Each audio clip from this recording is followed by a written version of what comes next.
ఆసిఫాబాద్ జిల్లా కాగజ్నగర్ మండలం కోయవాగులో ఎంపీపీ పాఠశాలలో కొమ్ము లక్ష్మీనారాయణ 13 ఏళ్లుగా హెడ్ మాస్టర్గా పనిచేస్తున్నారు. ఇటీవల రాష్ట్ర ప్రభుత్వం చేపట్టిన బదిలీలు పదోన్నతుల్లో భాగంగా హెడ్ మాస్టర్కు వేరే ప్రాంతానికి బదిలీ అయింది. పాఠశాలను వదిలి వెళ్తుండగా విద్యార్థులు పేరెంట్స్ హెడ్ మాస్టర్ లక్ష్మిని అడ్డుకున్నారు. తమను వదిలి వెళ్లొద్దని కాళ్లు పట్టుకుని ఏడ్చారు విద్యార్థులు.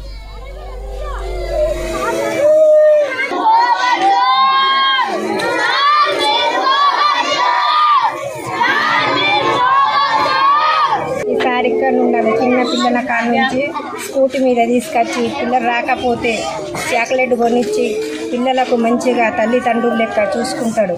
ఇక్కడనే సార్ ఉండాలి, మాకు పిల్లలకు కూడా బాగా మంచిగా చెప్తారు.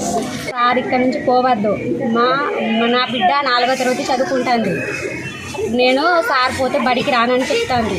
మా సార్ ఇక్కడ నుంచి వెళ్తే మేము మాత్రం పిల్లల్ని పంపాం. మా పిల్లగాళ్ళు నిన్న నుంచి బాగా ఏడుస్తారు. మాకే బాధ అనిపించి మేము అందరు ఇక్కడ వచ్చినాం. ఎందుకంటే అందరికీ ఏంటంటే పిల్లలు ఎవ్వరు బాగా ఏడుస్తారు. లాస్ట్ చిన్నవాళ్ళు కానీ పెద్దవాళ్ళు కానీ మా ఇద్దరు పిల్లలు కూడా ఇక్కడనే చదువుకోవడానికి వస్తారు. ప్రైవేట్లో వేసే స్తోమత మాకు లేదు.